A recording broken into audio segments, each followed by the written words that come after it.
Assalamualaikum warahmatullahi wabarakatuh. Waalaikumsalam warahmatullahi wabarakatuh. Alhamdulillahirrahmanirrahim. Wassalatu wassalamu ala anbiya wa mursalin wa ala alihi wa sahbihi ajmain. Amma ba'du.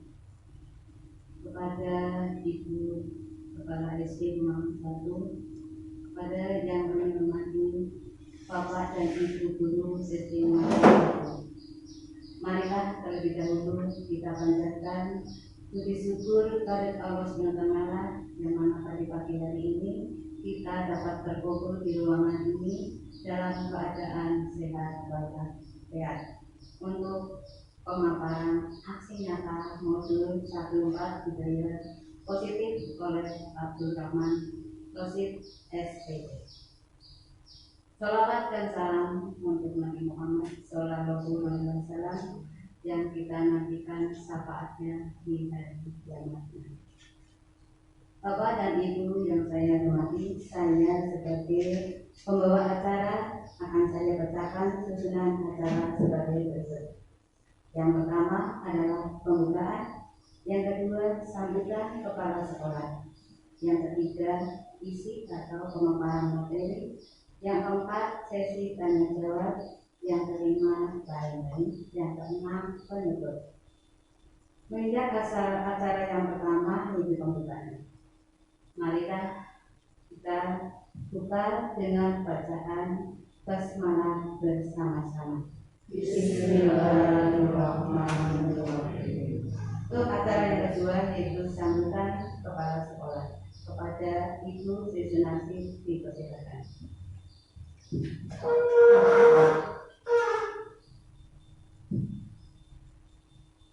Terima kasih atas waktu yang diberikan kepada saya. Bismillahirrahmanirrahim. Assalamualaikum warahmatullahi wabarakatuh. Waalaikumsalam warahmatullahi wabarakatuh. Mas Abdul Rahman Basir, boleh panggil Mas ya? Mas Abdul Rahman Basir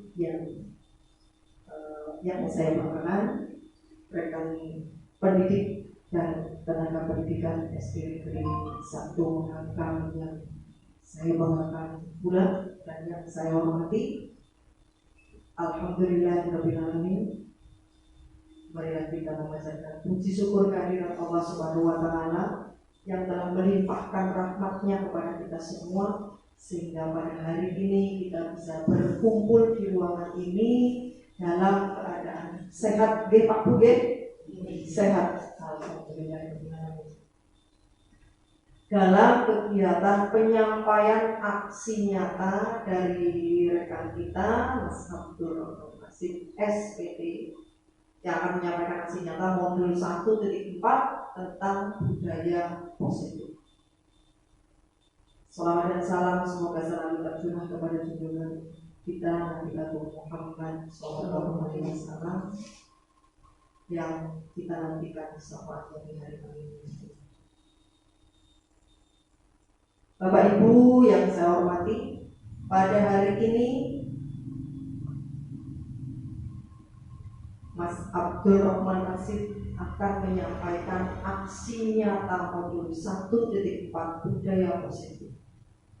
Marilah kita ikuti pemaparan aksi nyata ini dari rekan kita yang sedang melaksanakan diklat calon guru penggerak.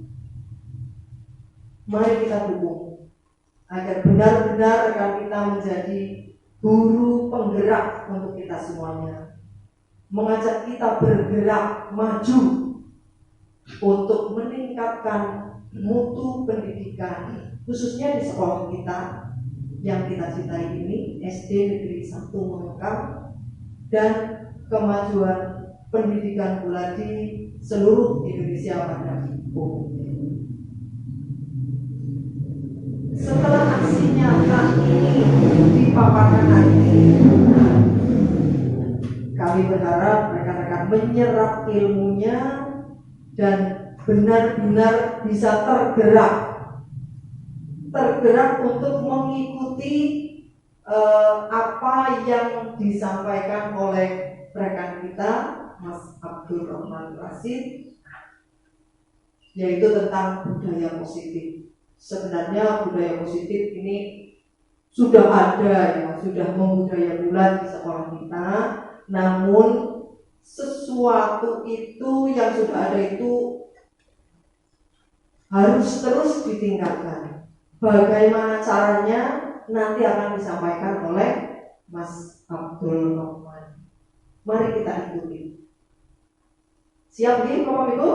Siap. Terima kasih. Siap mengikuti, dan kita juga bersiap-siaplah untuk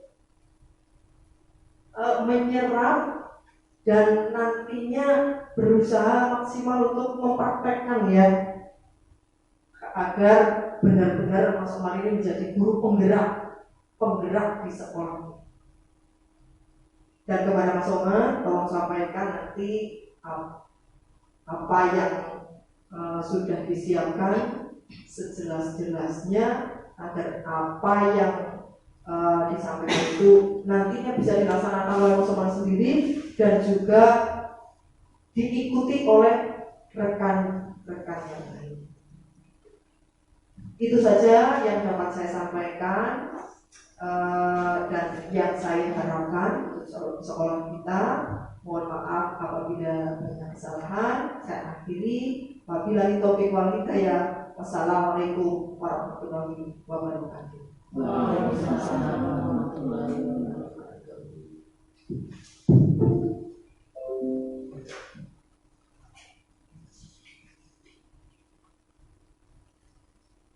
Terima kasih kepada Ibu Kepala Sekolah yang pembinanya untuk memikat acara yang ketiga, yaitu pemaparan. Silakan kepada Bapak Koman untuk menyampaikan pemaparan.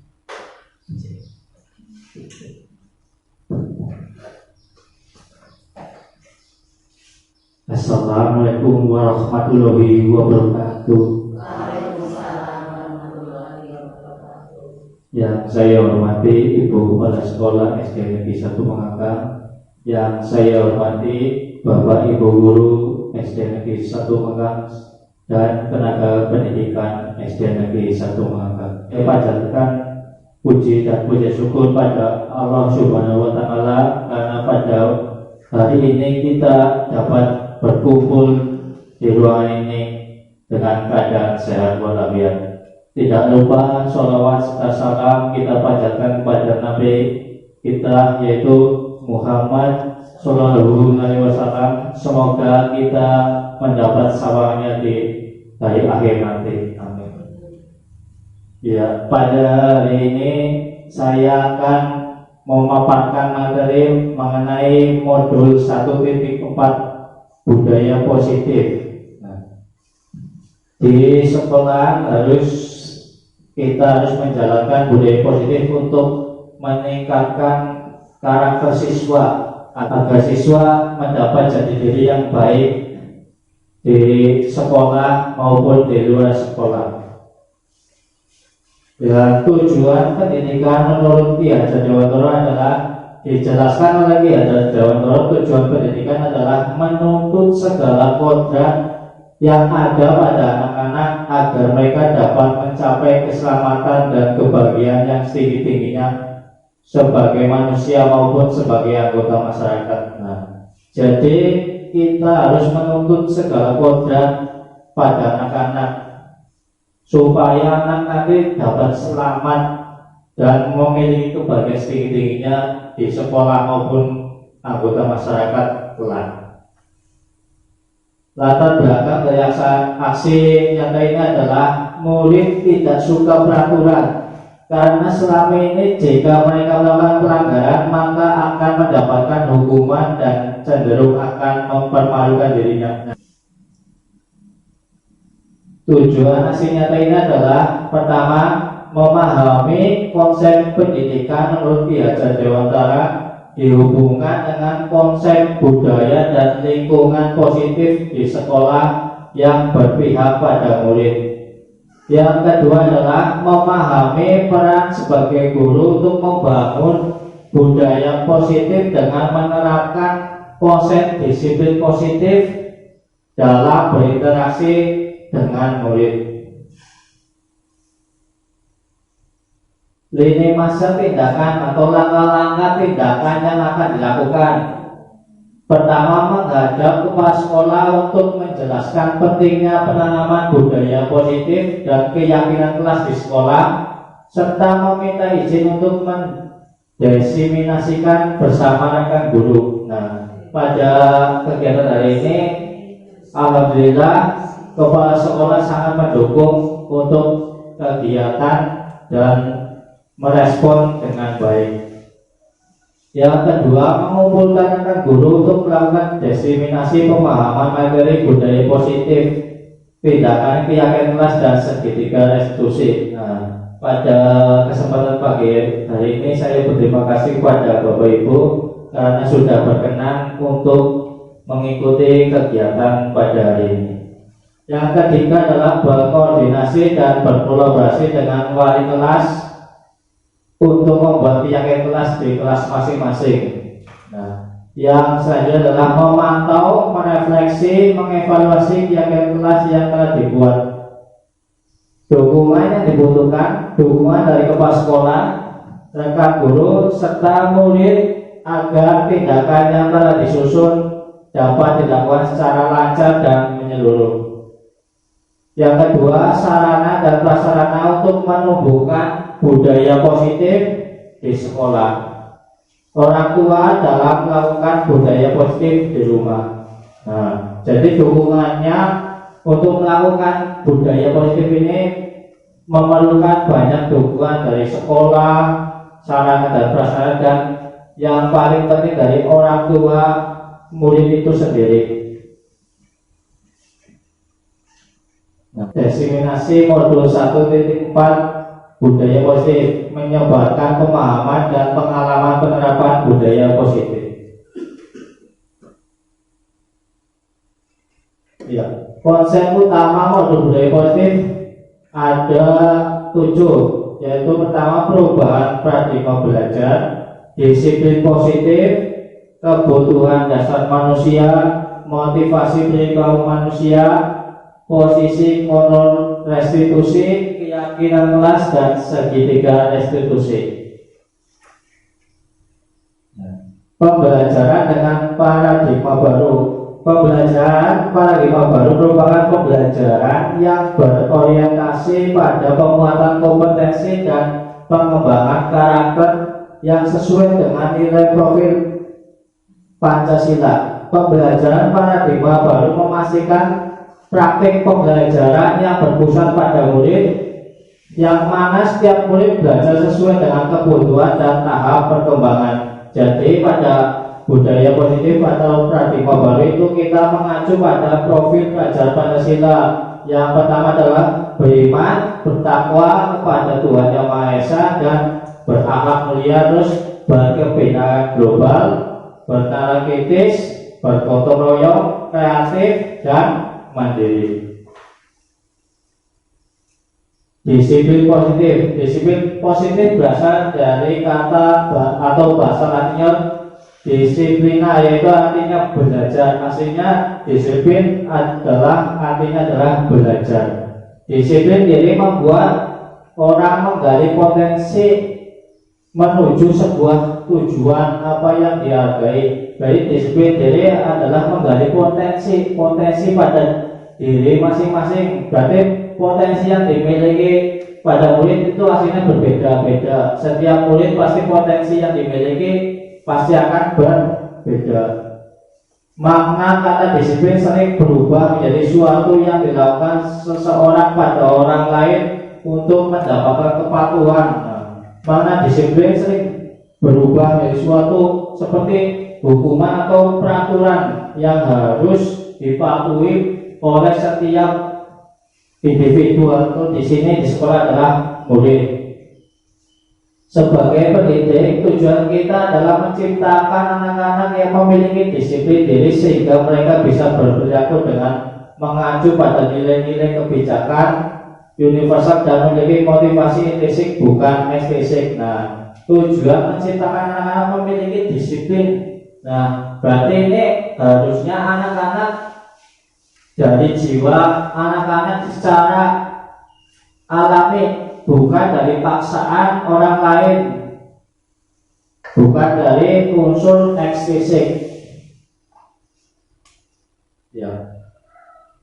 Penerapan disiplin yang tidak sesuai ini ternyata ada hukuman dan penghargaan. Nah, selama ini kita menganggap penghargaan itu suatu hal yang positif, tapi ternyata setelah saya mengikuti kegiatan guru penggerak, ternyata penghargaan ini ikut dalam penerapan disiplin yang tidak sesuai. Nah, kita jabarkan satu persatu. Hukuman. Nah, hukuman ini kenapa tidak sesuai? Karena ini menyakitkan. Nah, bagi siapa saja yang mendapatkan hukuman, pasti dirinya akan merasa sakit.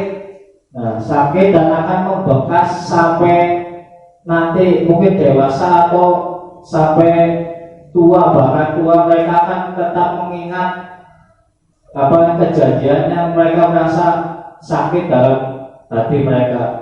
Terus mempermalukan. Nah, ini hukuman ini mempermalukan murid, karena biasanya kalau dihukum banyak teman-teman mereka yang malah melihat teman mereka yang sedang dihukum, jadi mereka merasa diri mereka malu karena ditonton oleh teman-teman yang lainnya.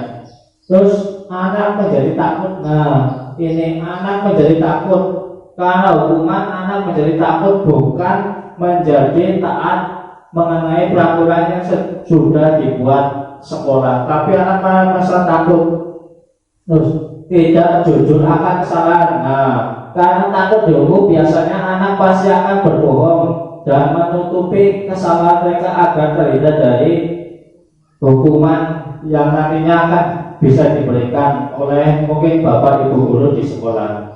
Terus bilang kepercayaan diri. Nah, karena hukuman ini bagi mereka yang mungkin memiliki diri yang mentalnya agak lemah, mungkin nanti bisa hilang kepercayaan dirinya, nanti tambah menutup dirinya akan dunia luar, timbul rasa dendam. Nah, ini yang paling berbahaya adalah timbulnya rasa dendam, karena mereka nanti pasti akan mengingat dengan kuat segala hukuman atau segala kejadian yang mereka anggap itu kejadian yang sangat menyakitkan pada diri mereka, dan yang paling ditakutkan adalah mereka menjadi dendam. Nah, selanjutnya adalah ini adalah penghargaan ini mungkin pada sebelum saya mengikuti kegiatan CGP, ini penghargaan adalah hal yang baik dilakukan jika anak melakukan sesuatu perbuatan yang baik, tapi ternyata penerapan disiplin yang tidak sesuai. Yang pertama, menurunkan kualitas anak. Nah, jadi kualitas anak adalah anak dapat menurun dari kualitas anak ini. Misal, jika ada suatu tugas untuk membuat atau mencari judul-judul berita yang ada di sekeliling mereka. Nah, bagi mereka yang mendapat penghargaan atau memimpikan penghargaan, mereka hanya mencari tugas itu karena ingin mendapatkan penghargaan dari bapak ibu guru mereka. Tetapi nanti mereka cara berkembang otaknya akan kalah dengan mereka yang tanpa menginginkan penghargaan. Yang kedua adalah mematikan kreativitas anak. Ya, kreativitas anak ini dapat contohnya pada pelajaran seni. Biasanya kan seni membuat suatu seni, beda seni lukis. Nah, ini dapat mematikan kreativitas anak. Anak akan berusaha dengan yang menginginkan penghargaan. Anak akan berusaha bagaimana caranya saya harus membuat suatu karya seni yang baik, tapi mungkin dengan cara yang tidak sesuai. Bisa mungkin nanti dibuatkan oleh orang tua atau dibuatkan teman. Yang penting mereka merasa bangga nanti jika mendapat pujian dari Bapak Ibu guru. Mengurangi motivasi intrinsik. Nah, ini mengurangi motivasi intrinsik. Saya menimbulkan kecemburuan sosial. Nah, penghargaan ini dapat menimbulkan kecemburuan sosial. Biasanya anak yang jarang diberi penghargaan itu akan merasa cemburu dan mereka merasa menganggap paling dia yang nanti mendapatkan pujian. Saya pada saat mengerjakan tugas saya biasa saja dalam mengerjakan tugas, walaupun betul pasti dia yang nanti akan dipuji, saya tidak akan dipuji. Nah, itu bisa menimbulkan kecemburuan sosial. Dan adalah melakukan tindakan sesuai imbalan semata. Nah, ini biasanya melakukan tindakan sesuai imbalan semata. Biasanya orang yang melakukan kegiatan harus meminta imbalan terlebih dahulu sebelum mereka melakukan suatu kegiatan. Jadi penghargaan ini adalah penerapan disiplin yang tidak sesuai. Nah, selanjutnya adalah penerapan disiplin yang berhasil. Ada konsekuensi dan restitusi. Konsekuensi ini dapat penguatan jangka pendek, berkesinambungan, stimulus atau respon, anak menghargai peraturan, ada waktu untuk merenungi kesalahan. Nah, selanjutnya adalah restitusi. Fokus pada pemecahan masalah jangka panjang, menghargai dirinya dan orang lain, pemegang kontrol diri, bersemangat memperbaiki kesalahan. Nah, di sini adalah penerapan disiplin yang paling betul atau yang berhasil, bisa menggunakan konsekuensi atau restitusi. Daripada hukuman, kita lebih baik melakukan konsekuensi atau yang paling baik adalah restitusi. Contohnya, jika anak mencolek buku temannya, nah hukumannya biasanya kita silakan berdiri di depan kelas sampai jam pelajaran selesai. Nah, kalau konsekuensi bisa kita lakukan atau melakukan pendekatan seperti kamu sudah mencoret buku teman, silakan kamu hapus sampai coretan kamu hilang. Nah, itu perbedaan hukuman dan konsekuensi adalah bagaimana kita melakukan pendekatan kepada murid agar murid menangani masalah mereka tanpa ada rasa takut dan rasa paksaan. Kebutuhan dasar manusia saja adalah kebutuhan dasar manusia ada 5: bertahan hidup, kasih sayang dan rasa diterima, penguasaan, kebebasan, kesenangan. Bertahan hidup yang pertama adalah bertahan hidup. Hal ini bersifat fisiologis seperti kesehatan, rumah, dan makan. Komponen psikologisnya adalah merasa aman dalam pemenuhannya. Kadang manusia bisa atau terpaksa melakukan hal mungkin bertentangan dengan nilai keyakinan yang dianutnya. Cinta dan kasih sayang ini disebut dengan kebutuhan psikologis yang meliputi kebutuhan akan koneksi sosial, memberi dan menerima kasih sayang, dan merasa menjadi bagian atau tergabung dengan sebuah kelompok. Orang atau anak-anak yang memiliki kebutuhan dasar kasih sayang yang tinggi biasanya ingin bisa diterima oleh lingkungan sekitarnya, baik orang tua, teman, guru, dan lingkungan secara umum. Jadi mereka yang menginginkan kasih sayang biasanya over atau perilaku mereka berbeda dengan teman yang lain karena mereka ingin mendapatkan sebuah kasih sayang atau cinta. Mungkin ini diakibatkan di rumah mungkin kurang adanya kasih sayang dari orang tua mereka. Jadi pada saat di sekolah mereka bertemu bapak ibu guru mereka dan merasa dirinya nyaman, maka anak tersebut menginginkan kasih sayang dari guru tersebut. Penguasaan dalam hal ini biasanya orang ini dianggap berharga, mampu membuat perbedaan, mendapat pengakuan orang lain, dan dihormati. Anak-anak yang seperti ini biasanya ingin menjadi pemimpinnya. Penguasaan ini biasanya adalah jiwa-jiwa anak yang ingin menjadi pemimpin. Biasanya kalau di kelas itu paling aktif atau paling pemberani. Kebebasan dalam hal ini yang dibutuhkan adalah kemandirian, memiliki pilihan untuk mengatur hidupnya sendiri. Pada anak-anak biasanya ingin banyak bergerak, mengetahui hal baru, dan tidak ingin dipengaruhi orang lain. Kebebasan ini juga berhubungan untuk mengaktualisasikan diri, tampil sesuai apa yang diinginkan. Jadi kebebasan ini adalah anak ingin bebas untuk mengeluarkan ide-ide atau gagasan mereka tanpa ada halangan dari siapa saja. Kesenangan, hal ini membutuhkan rasa gembira, tertawa, dan bermain. Anak-anak biasanya ingin menikmati apa yang mereka lakukan. Jika melakukan yang disukainya, anak-anak bisa berkonsentrasi serius.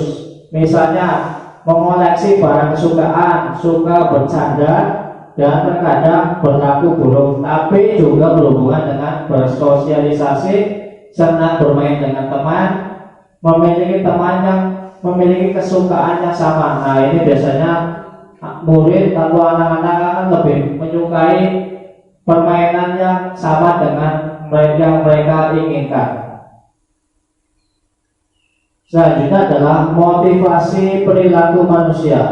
Motivasi perilaku merupakan dorongan yang timbul pada diri seseorang secara sadar atau tidak sadar untuk melakukan suatu tindakan dengan tujuan tertentu. Yang pertama, menghindari ketidaknyamanan dan hukuman. Kedua, mendapatkan imbalan atau penghargaan dari orang lain.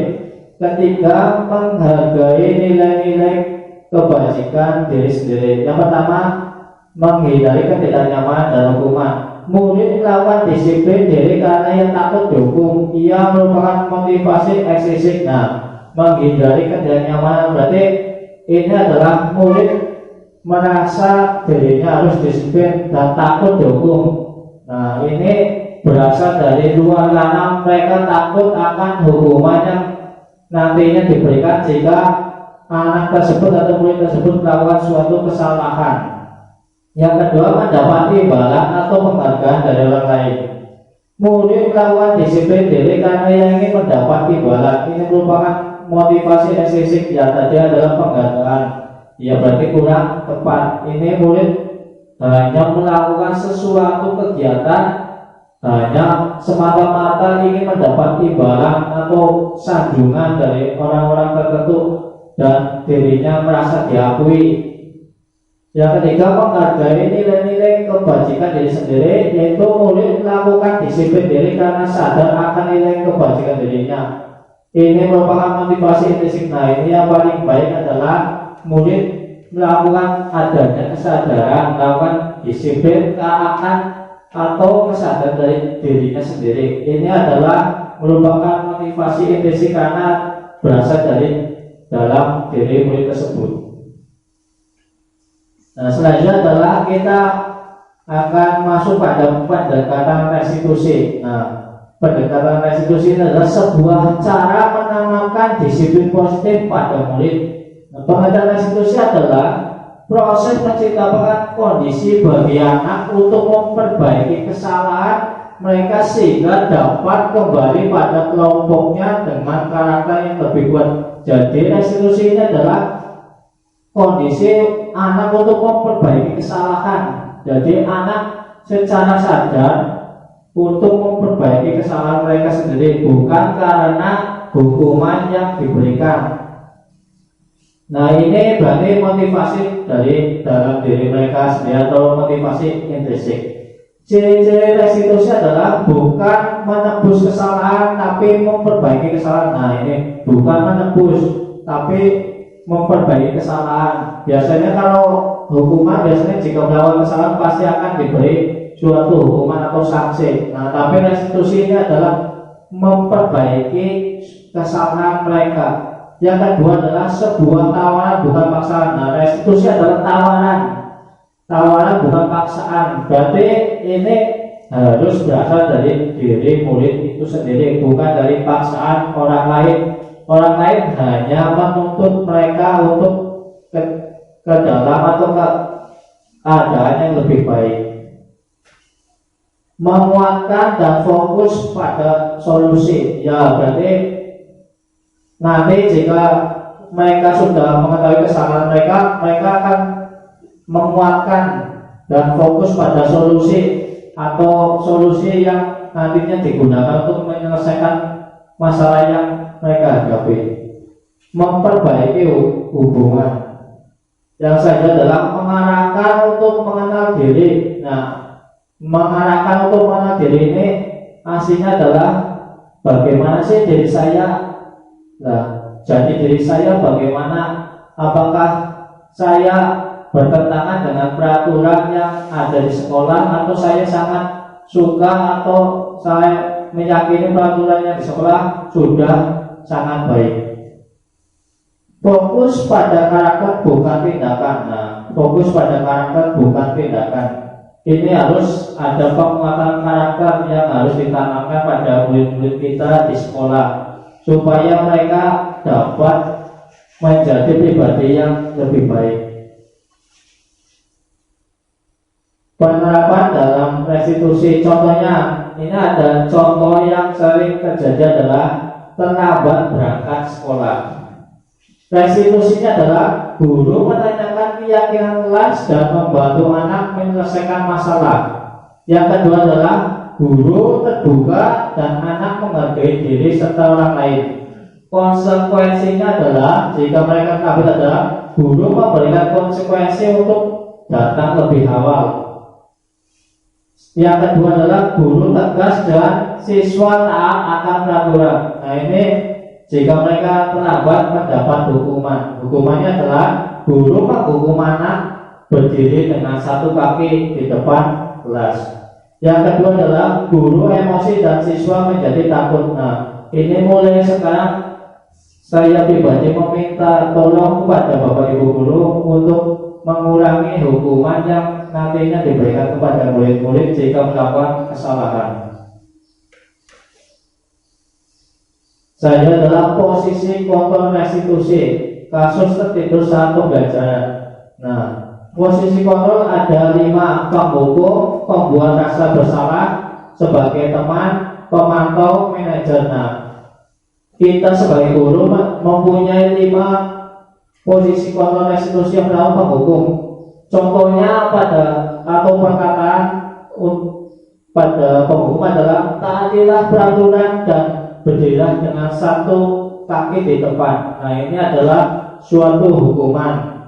Dengan biasanya kalau hukuman ini guru menggunakan nada yang sedikit tinggi dan murid nantinya akan merasa takut. Pembuat rasa bersalah.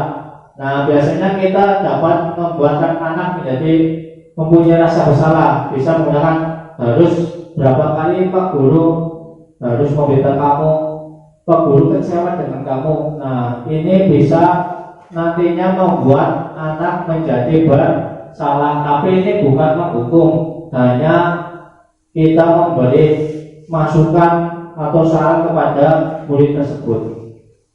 Selanjutnya adalah kita sebagai guru, sebagai teman, ayolah sana cuci muka terlebih dahulu, lain kali jangan diulang kembali ya.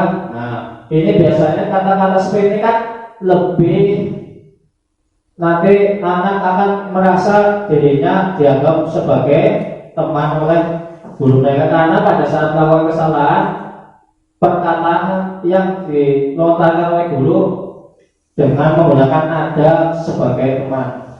Pemantau. Nah, pemantau ini pada saat itu adalah kamu sudah melanggar peraturan dan konsekuensinya kamu tidak boleh istirahat. Nah, ini pemantau berarti guru memantau gerak-gerik atau perbuatan muridnya. Dan nanti jika terdapat muridnya yang melakukan kesalahan, berarti guru memberikan suatu masukan. Yang selanjutnya adalah manajer. Nah, apakah kamu tahu kesalahanmu? Kira-kira bagaimana kamu akan memperbaiki kesalahan ini? Nah, ini menurut saya dari 5 posisi konstitusi, menurut saya yang terbaik adalah sebagai teman dan manajer. Karena pada saat memberikan masukan pada saat anak melakukan kesalahan ini sangat baik digunakan karena tidak membuat anak itu nanti takut. Nah, kita akan masuk mengenai keyakinan kelas. Nah, dari tadi kan kita sudah di depan ada keyakinan kelas. Apa sih keyakinan kelas itu? Keyakinan kelas adalah salah satu disiplin positif yang bisa kita terapkan dalam membangun budaya positif di sekolah. Dengan adanya keyakinan kelas di setiap kelas diharapkan dapat mewujudkan tujuan pendidikan yang berorientasi kepada profil pelajaran Pancasila. Nah, keyakinan kelas ini nanti dibuat oleh setiap kelas.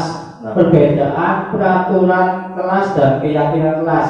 Nah, yang pertama adalah peraturan kelas biasanya dibuat oleh kepala sekolah dan guru untuk mengatur anak. Yang ketiga adalah ada unsur tekanan. Yang keempat adalah anak tidak terlibat dalam membuat aturan. Selanjutnya adalah ada unsur hukuman. Yang terakhir bersifat memaksa. Nah, peraturan kelas ini biasanya bersifat universal atau diberlakukan kepada seluruh murid baik kelas 1 sampai kelas 6.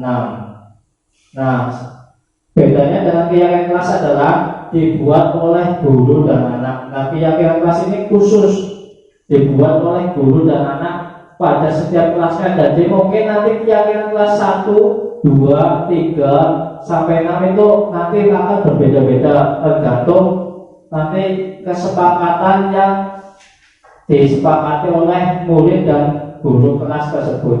Yang kedua adalah mampu menerapkan budaya positif. Nah, adanya keyakinan kelas ini lebih menerapkan budaya positif karena mereka merasa keyakinan kelas itu adalah bukan peraturan tapi apa yang mereka buat secara bersama-sama dengan musyawarah dengan teman-teman di kelasnya. Anak mengutarakan pendapat tentang nilai kebijakan yang kebajikan yang diterapkan. Nah, jadi anak mengutarakan apa sih kebajikan yang harus dilakukan. Nah, ini berbeda jauh dengan peraturan sekolah. Ya, biasanya peraturan sekolah kan harus dilaksanakan. Nah, kalau keyakinan kelas ini mereka atau murid-murid dapat memilih sendiri keyakinan kelas sesuai dengan impian mereka. Tidak ada unsur paksaan. Nah, keyakinan kelas ini tidak ada unsur paksaan karena murid-murid ini memilih sendiri peraturan atau kesepakatan kelas yang mereka inginkan. Tertanam dalam keyakinan dari anak. Nah, keunggulannya adalah keyakinan kelas adalah anak akan sangat meyakini peraturan yang mereka telah buat. Dan mereka akan selalu mengingat pada diri mereka. Berbeda dengan peraturan di sekolah, mereka mungkin membaca, tetapi mereka hanya sekilas tidak mengingat. Tapi kalau keyakinan kelas mereka akan mengingat karena mereka sendiri yang membuatnya. Sedikit saja akan mudah diingat. Nah, keyakinan kelas ini sedikit saja tidak perlu banyak-banyak. Yang mungkin karena siswa 18 mungkin keyakinan kelasnya bisa 18. Tergantung jumlah anak, mungkin bisa ditambahkan 1 atau 2. Berbeda dengan peraturan kelas mungkin lebih banyak. Nah, ini adalah kegiatan keyakinan kelas yang sudah dilakukan di kelas 6. Nah, yang pertama adalah merumuskan peraturan menjadi keyakinan kelas. Nah, berarti ini kita dengan anak-anak kita merumuskan apa sih yang ingin kalian tulis atau bagaimana supaya kelas nanti melakukan pembelajaran yang menyenangkan. Terus setelah mereka menuliskan keyakinan kelas mereka menempelkan keyakinan kelas di papan tulis. Selanjutnya adalah segitiga restitusi. Nah, ini segitiga restitusi ini digunakan untuk menangani masalah jika terdapat murid yang dalam proses pembelajaran terdapat masalah yang mereka miliki. Yang pertama adalah menstabilkan identitas. Kita semua akan melakukan hal terbaik yang bisa kita lakukan. Nah, stabilkan identitas, kita merasa kita semua akan melakukan hal terbaik yang bisa kita lakukan. Biasanya kita merasa semua orang pernah melakukan kesalahan, tapi marilah kita kedepannya memperbaiki kesalahan tersebut. Terus yang kedua adalah, langkah yang kedua adalah validasi tindakan. Nah, semua perilaku memiliki alasan. Nah, validasi tindakan ini adalah kita sebagai guru itu menanyakan alasan kenapa sih kejadian tersebut atau masalah tersebut bisa terjadi. Yang terakhir adalah menanyakan keyakinan. Nah, ini yang terpenting.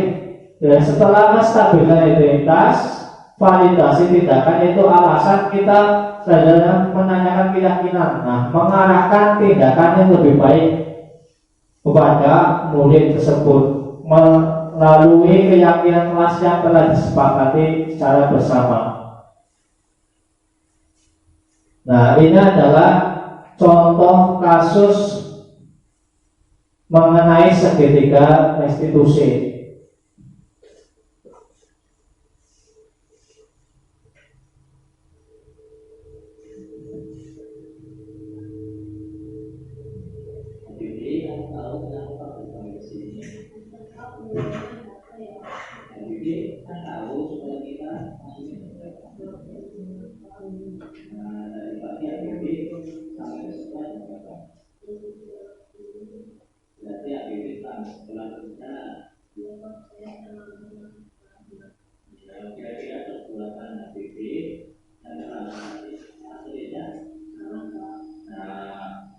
Setiap manusia pasti mempunyai kesalahan ya. Nah, di sini Pak Guru tidak mencari siapa yang salah, tapi Pak Guru mau membantu HBB untuk mencari solusi memecahkan masalah mengenai keterlambatan HBB ya. Nah, mengapa HBB bisa terlambat? Tadi pagi seragam saya belum mereka blok dan saya harus mencari di mana seragam saya. Apakah dari kemarin belum disiapkan seragam sekolahnya? Ini Pak, saya belum menyiapkannya. Hal apa sih yang membuat HBB lupa untuk menyiapkan seragam sekolah? Kemarin saya kemarin sama saudara, setelah mandi saya langsung bikin Pak. Nah, HBB masih ingat mengenai keyakinan kurasi yang sudah kita sepakati kemarin? Iya, coba salah satunya apa? Disiplin dan mampu menjadi waktu Pak. Nah, itu adalah nilai kesepakatan yang sudah kita sepakati. Maka HBB harus melaksanakannya dengan sungguh-sungguh dan penuh tanggung jawab. Nah, untuk menanggulangi perbuatan keterlambatan tadi, apa yang harus HBB lakukan? Saya akan menyiapkan peralatan dan menyalakan alarm di pagi hari Pak. Nah, sekarang HBB sudah tahu caranya untuk menanggulangi keterlambatan sekolah. Ya Pak. Nah, bagus. Mulai sekarang HBB harus melakukan perbuatan yang baik dan bisa membagi waktu ya, supaya semua kegiatan dapat berjalan dengan lancar.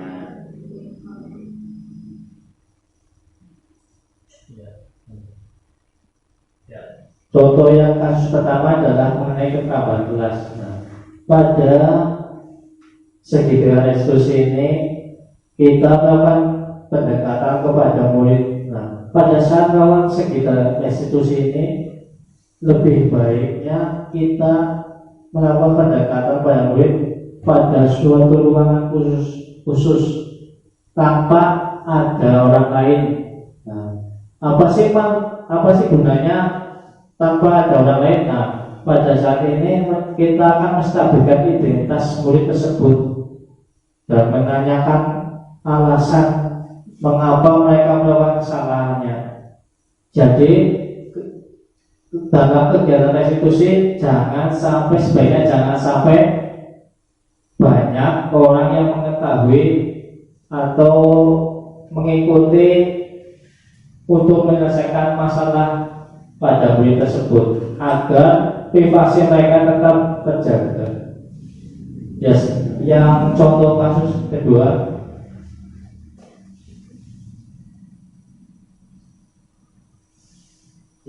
tahu kenapa Pak Guru kami ke sini? Kita Pak gurunya apa ya? Tadi pas pembelajaran, apa yang dia lakukan di kelas? Itu Pak. Berarti dia tidak mendengarkan materi yang Pak Guru sampaikan. Kira-kira dia salah atau tidak jika tidak bisa pembelajaran? Ya, setiap manusia pasti pernah melakukan kesalahan. Di sini Pak Guru tidak mencari siapa yang salah, tetapi membantu Piano untuk mencari solusi mengenai permasalahan yang dihadapi. Terus alasan apa sih yang membuat Piano tertidur di kelas? Tadi malam saya menonton banyak Pak. Apakah Piano sangat menyukai dengan wayang? Betul Pak. Makanya setelah ada sebelum saya ingin melihatnya. Ya, Piano masih yang mengenai keyakinan kelas yang telah kita sepakati bersama. Masih Pak. Coba apa saja. Disiplin dan semangat dalam belajar. Nah, itu adalah kesepakatan kelas yang telah kita sepakati secara bersama. Jadi, Piano harus menjalankannya dengan sungguh-sungguh dan merasa tanggung jawab. Sekarang, apa yang harus Piano lakukan untuk memperbaiki? Saya akan tidur lebih awal dan jika ada tuntutan barang saya tidak akan melihatnya jika keesokan harinya sekolah Pak. Bagus. Jadi, jika ada pertunjukan wayang, Piano jangan melihat sampai dulu ya. Sekarang Piano sudah tahu apa yang harus dilakukan. Ya, bagus. Kapan Piano akan melakukan perubahan kalau yang lebih baik? Jadi ini Pak. Bagus. Mulai dari ini Piano harus melakukan perubahan kalau yang lebih baik tadi ya, karena bersekolah adalah hal penting untuk menggapai cita-cita di masa depan.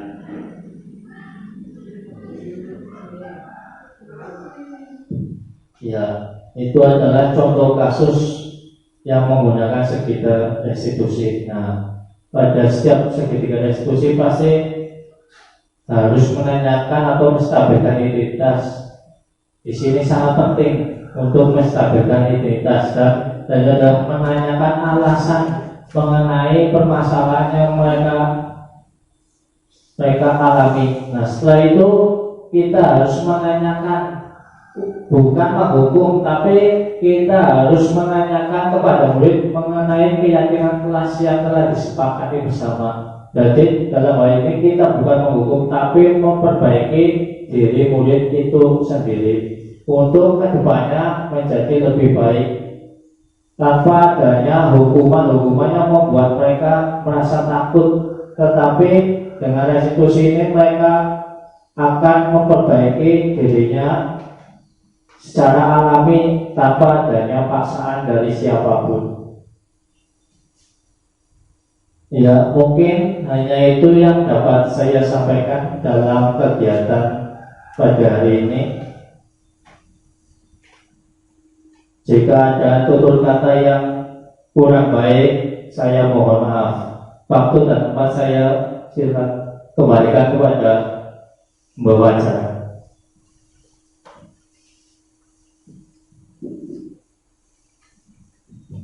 Terima kasih Pak Oman yang telah memberikan pemaparannya.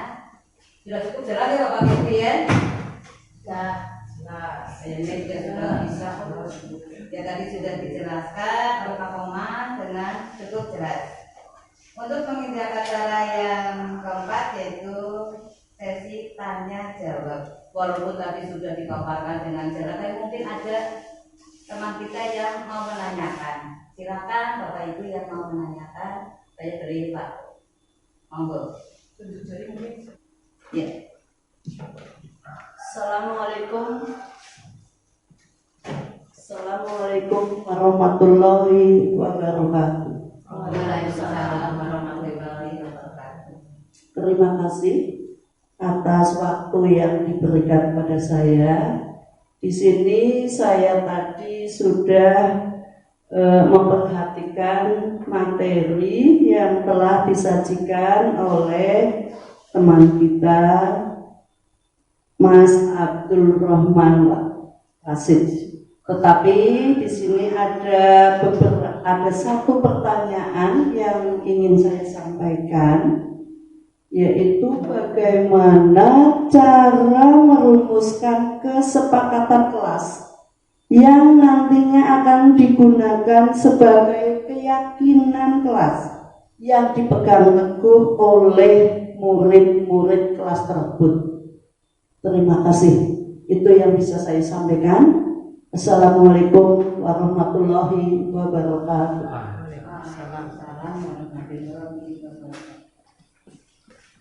Monggo, siapa lagi yang mau bertanya? Ada lagi, Bapak Ibu? Ya, silakan Bu Nur. Terima kasih atas waktunya. Assalamualaikum warahmatullahi wabarakatuh. Waalaikumsalam warahmatullahi wabarakatuh.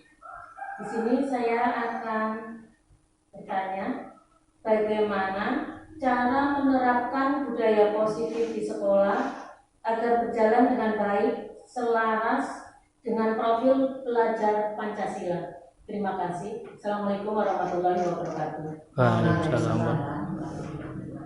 Bapak Ibu yang saya hormati, tadi ada 2 pertanyaan. Yang pertama dari Bu Rumilah, yang kedua dari Bu Nur Abidah. Pertanyaan yang pertama dari Bu Rumilah yaitu bagaimana cara merumuskan kesepakatan kelas yang nantinya digunakan sebagai keyakinan kelas yang dipegang teguh oleh murid. Pertanyaan yang kedua dari Bu Nur Abidah, bagaimana cara menerapkan budaya positif di sekolah agar berjalan dengan baik, selaras dengan profil pelajar Pancasila. Itu ada 2 pertanyaan. Monggo kepada Pak Oman untuk menjawabnya.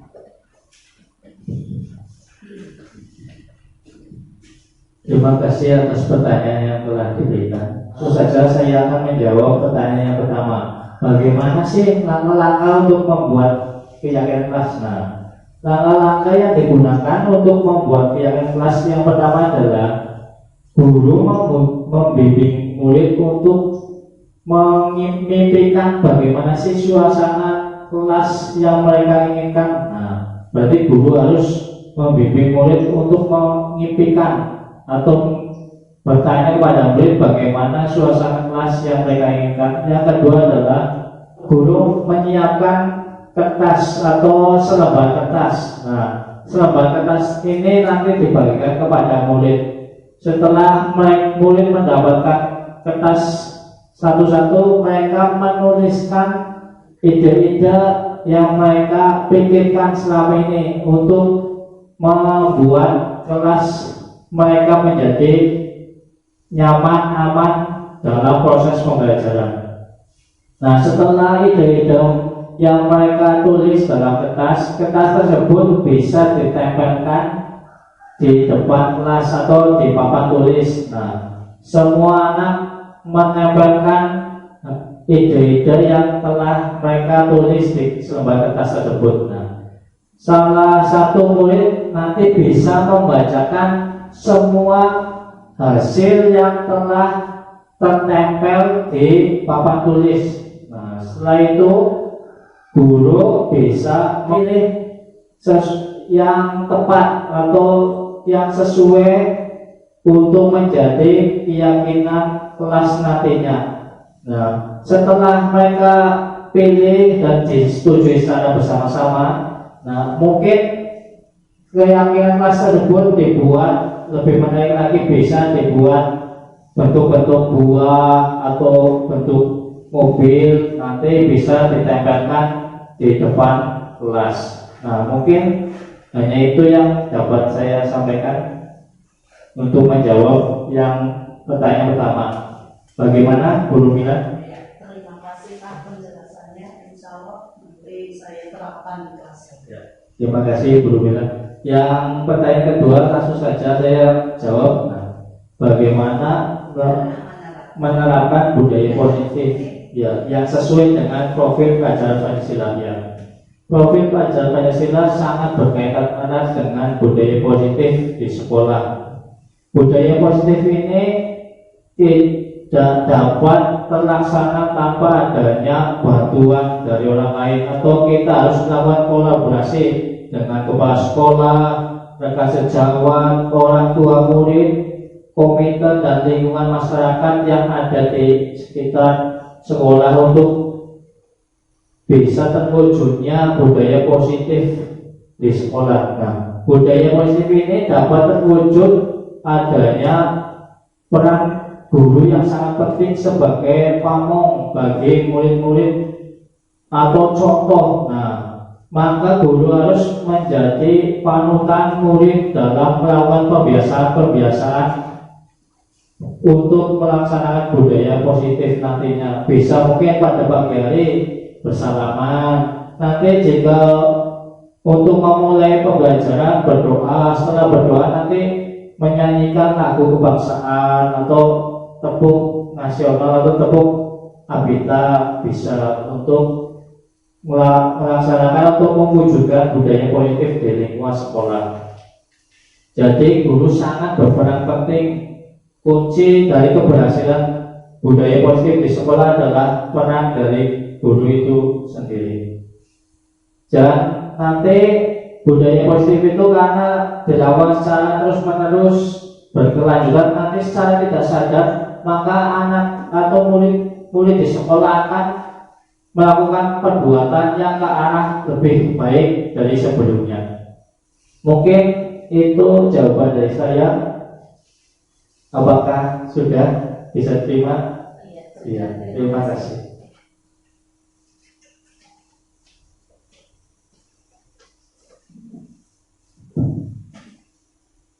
Terima kasih kepada Pak Komar yang telah menjelaskan dengan gamblang ya atas pertanyaan dari Guru Mila dan Guru Nur Khalida. Bagaimana? Masih ada pertanyaan lagi?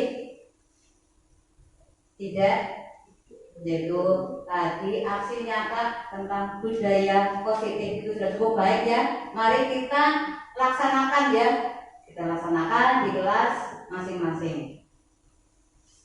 Untuk acara yang kelima yaitu lain-lain, monggo ada yang mau mengisi acara lain-lain. Terima kasih untuk mengisi acara lain-lain ini. Saya akan mengulas tentang ini ya, penyampaian aksi nyata. Bagus sekali penyampaian aksi nyata ini. Semoga ini menginspirasi kita semua untuk membuat aksi nyata. Ini adalah aksi nyata yang disampaikan oleh calon guru penggerak. Memang rekan yang lain belum menjadi calon guru penggerak, tapi bahkan malah sudah menjadi guru penggerak karena semuanya senior kita ya. Ya, guru di sini ini senior kita. Maka pasti semuanya sudah menjadi guru penggerak. Namun belum ada yang membuat aksi nyata. Sebenarnya aksi nyata ini kewajiban kita semua, bukan hanya calon guru penggerak, tapi yang sudah menjadi guru penggerak pun seperti kita senior ini ya, karena kita mempunyai kewajiban untuk membuat aksi nyata dari kegiatan yang kita ikuti, yaitu PMM. Singkatan apa PMM? Merdeka Mengajar yang sudah kita ikuti bersama-sama, walaupun sendiri-sendiri ya, dari HP sendiri-sendiri. Kita semuanya mengikuti, ada 15 topik di sana, dan kita sekarang sudah sampai topik 8 yang sudah membuat aksi nyata yang saya lihat baru calon guru kita dan satu dari guru kita walaupun belum dikonfirmasi ya Bu, tapi sudah kirim. Monggo yang lain untuk ikut membuat aksi nyata dari kegiatan PMM yang kita ikuti. Itu saja yang saya sampaikan, bahwa saya ulang lagi bahwa saya mengimbau semua untuk mencoba membuat aksi nyata dalam bentuk seperti ini. Nanti kita berikan ke teman-teman agar semua bisa menginspirasi dan akhirnya akan meningkatkan pendidikan kita. Itu saja. Terima kasih. Assalamualaikum warahmatullahi wabarakatuh. Waalaikumsalam.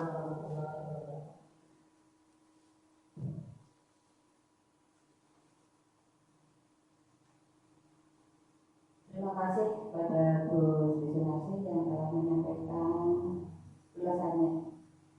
Untuk menginjak acara yang ke-6 yaitu penutup.